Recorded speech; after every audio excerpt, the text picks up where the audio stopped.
유튜브 시청자 여러분, 안녕하세요. 열국지 들려주는 종보입니다. 삼국지, 우리가 흔하게 삼국지는 지나가다가도 보았을 것입니다. 하지만 열국지는 처음 들어보는 분들 많으실 겁니다. 삼국지가 3개의 나라에 대한 이야기라면 열국지는 10개의 나라에 대한 이야기일까요? 아닙니다. 열국지는 바로 중국의 여러 국가들이 연락에 피터지게 작살나게 싸운 이야기입니다. 열국지는 약 500년 동안 인간군사, 오만잡컷, 산전수전 공중전, 이판 사판 공사판, 난세에서 살아간 사람들이 남긴 이야기. 중국 역사 여기쯤에 해당하는 춘추전국시대 이야기. 그 기나긴 과거로의 시간여행 지금 시작합니다.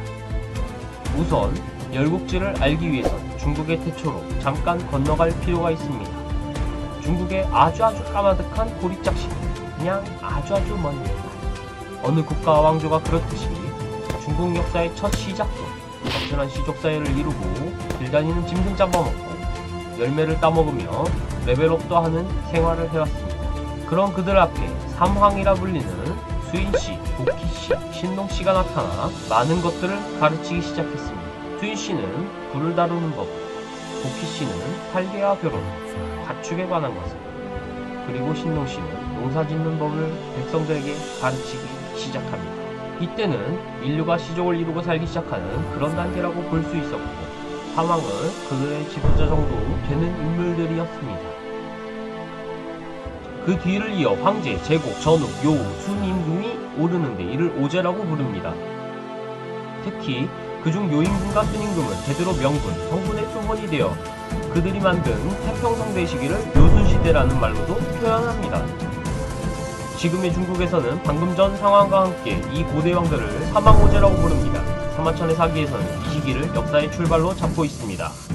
순임금을 끝으로 사망오제의 시대가 막을 내리고 우임금이라는 인물이 뒤를 이어받아 하나라를 세웁니다. 이렇게 하왕조가 시작된 게 서기로 따지면 기원전 2050년이었습니다. 우임금은 그 태평성대였던 요순시대에도 골치였던 황하의 대홍수 문제를 해결해 왕위에 오를 수 있었습니다. 하왕조는 16대까지 그 역사를 잘 이어오다가 마지막 왕인 거왕이 폭정을 일삼아 성탕이라는 자에게 추방을 당하게 됩니다. 그리고 기원전 1751년 마침내 성탕은 하나라를 뒤집어 엎고 은나라를 세웁니다.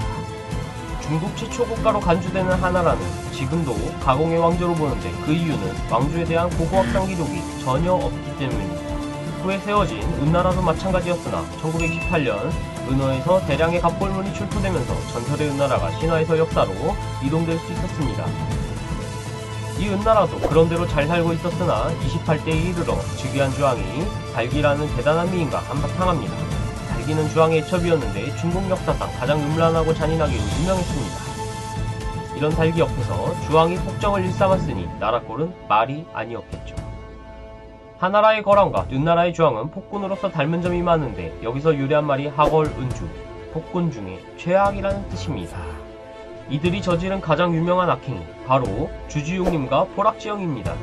주지웅님은 연못을 술로 채우고 고기로 숲을 만든다는 의미로 그들의 사치와 향락이 어느 정도였는지 알 수 있는 말입니다. 포락지영은 자신들에게 반감을 갖는 인물들에게 내린 형벌을 말합니다. 수치로 불을 지핀 구덩이에 기름 바른 구리기둥을 넣고 사형수들에게 그 위를 지나가게 한 형벌입니다. 당연히 사형수들이 제대로 건너지 못해 구덩이에서 불에 타 죽었을 것이고 주왕과 달기는 그 모습을 보며 즐거워했다고 합니다.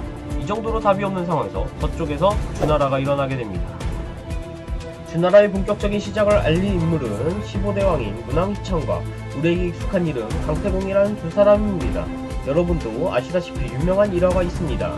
주나라의 문왕이 어느 날 사냥을 나갔는데 어떤 할아버지가 낚시를 하고 있었습니다. 이자가 그 유명한 강태공, 여상, 태공망이란 자입니다. 공부를 정말 좋아한 강태공은 나이 72세가 되도록 간직에 오르지 않고 오로지 독서와 낚시만 하고 있었습니다. 그런데 문왕이 그의 낚싯대에 걸린 바늘이 일자인 것을 보고 매우 이상해서 말을 걸었습니다. 내가 뭐하니? 낚시 바늘이 일자라 고기가 잡힐 리가 없어. 나는 지금 물고기가 아니라 때를 낚고 있어. 여기서 문왕의 머리에 전구가 켜진 거죠. 아, 강태공이 나를 기다리고 있었구나. 결국 주문왕은 강태공이 영입을 해달라는 뜻을 알아차리고 FA 영입을 하게 됩니다. 주문왕과 강태공이 만나면서 주나라의 세력은 날로 달로 커졌습니다. 마침내 주나라는 은나라의 수도까지 진격하고 국정을 일삼던 주왕의 은왕조는 그렇게 역사의 뒤편으로 사라지게 되었습니다. 여기서 생긴 말이 왕조를 뒤집어 엎으라는 하늘의 명을 받아 멸하여노라.